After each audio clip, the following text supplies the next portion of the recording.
പട്ടയമില്ലാത്തതിനാൽ ഏതു നിമിഷവും കുടിയിറക്കപ്പെടാം എന്ന ഭീതിയിലാണ് ചിതറ കണ്ണങ്കോട് 4 സെന്റ് മിച്ചഭൂമി കോളനി നിവാസികൾ. 1982 ഇവർക്ക് ഇവിടെ ഭൂമി അനുവദിച്ചത്.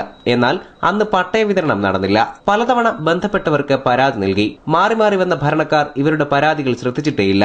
തെരഞ്ഞെടുപ്പ് വരുമ്പോൾ പട്ടയം കിട്ടാൻ വഴിയുണ്ടാക്കാമെന്ന വാഗ്ദാനം ഈ പാവങ്ങൾ വർഷങ്ങളായി കേൾക്കുന്നു. പ്രതീക്ഷയോടെ വോട്ട് കൃത്യമായി ചെയ്യുന്നുണ്ടെങ്കിലും പട്ടയം ഇപ്പോഴും കിട്ടാക്കനിയാണ്.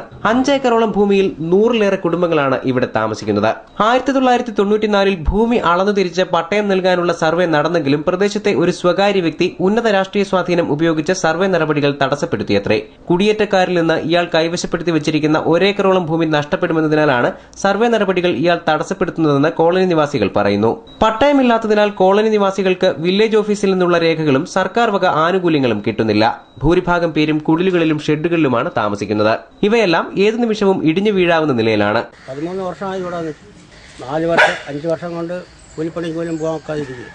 2 കാലം മുണ്ട് ഇല്ല. പനി പിടിച്ചതിന് ശേഷം നേരത്തെ ഒരു കാലമായിരുന്നു, മുണ്ടിക്കാലായിരുന്നു. ഇപ്പം ഈ കാലം കൂടെ ഇപ്പം അടക്കാലൊന്നും വയ്യ. പിന്നെ പിള്ളേനെ പോയി വലുതൊക്കെ വലിയ ഇതുണ്ടെന്നൊക്കെ ചെറുക്കനുമുണ്ട്. അച്ഛനത്തെ കുടിച്ചുകൊണ്ട് ഇവിടെ കിടക്കണം. പിന്നെ രേഖകളൊന്നുമില്ല, പട്ടയം പ്രമാണങ്ങളോ ഒന്നും നമുക്ക് കിട്ടിയിട്ടില്ല. പിന്നെ അവർ കെനടിയാതെന്തോ ആറ്റില്ല കാലാവും എന്നുള്ളപ്പം കുഴിച്ചു വെച്ചു. പിന്നെ മാറയില്ലാണ്. പട്ടയമില്ല, മറ്റൊന്നും തന്നില്ല. ആനുകൂല്യമാണെന്ന് പറയാൻ തോന്നുന്നു. ഇതിൻ്റെ എഴുത്തുകുത്ത് പഞ്ചായത്തിലും വില്ലേജിലും എഴുത്തുകുത്തുകൾ നടക്കുന്നു. മറ്റേ പട്ടയമായിട്ടൊന്നും തന്നിട്ടില്ല. കൈവശം ഒന്നും ഒരു പേപ്പറും തന്നിട്ടില്ല. കോളനി നിവാസികൾക്ക് സഞ്ചരിക്കാൻ റോഡില്ലാത്തതാണ് മറ്റൊരു ദുരിതം. സുഖമില്ലാത്തവരെ 2 കിലോമീറ്ററോളം ചുമന്ന് ചിതറ കണ്ണങ്കോട് റോഡിലെത്തിച്ചാണ് വാഹനത്തിൽ കയറ്റി ആശുപത്രിയിൽ എത്തിക്കുന്നത്. ഗവൺമെന്റിൽ നിന്ന് ഇപ്പോൾ ഒന്നും കിട്ടാത്തല്ലോ. പട്ടയം കിട്ടിയിട്ടില്ല.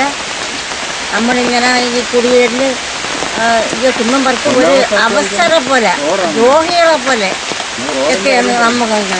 ഒരു റോഡിന് വേണ്ടി നമ്മളിവിടെ നല്ലവണ്ണം പരിശ്രമിച്ചു, എന്നിട്ടും അവർ അനങ്ങിയില്ല. റോഡില്ല. വില്ലേജ് ഓഫീസർ വന്ന് നോക്കിയിട്ട് പറഞ്ഞു എന്താ റോഡ് കാണുന്നില്ല. അപ്പം ഇനി സ്വന്തമായിട്ട് ഗവൺമെന്റ് വിചാരിച്ചാലേ നമുക്ക് റോഡ് കിട്ടും. കുടിവെള്ള വിതരണത്തിനായി പൈപ്പ് ലൈൻ സ്ഥാപിച്ചിരുന്നെങ്കിലും അത് എവിടെയാണെന്ന് പോലും ഇപ്പോൾ ആർക്കും അറിയില്ല. കുന്നിന് താഴെ നിന്ന് തലച്ചുമടായാണ് ഇവർ കുടിവെള്ളം കൊണ്ടുവരുന്നത്. നമുക്ക് പെരേട ഇല്ല, വീടില്ല, കിണറില്ല. നമ്മളിപ്പോൾ കയ്യേറി കിടക്കുന്ന വസ്തു പ്രമാണം പട്ടയം ഒന്നുമില്ല. കുടിക്കാൻ വെള്ളമില്ല. മളിച്ചങ്ങോട്ട് കൊണ്ടുകൊണ്ട് പോരണത്.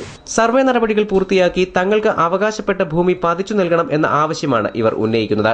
അല്ലാത്തപക്ഷം ഭരണകേന്ദ്രങ്ങൾ, കളക്ടറേറ്റ് മുതലായ സ്ഥലങ്ങളിലേക്ക് ശക്തമായ സമരപരിപാടികൾ ആരംഭിക്കാനാണ് കോളനി നിവാസികളുടെ തീരുമാനം. News bureau, Kadakkal.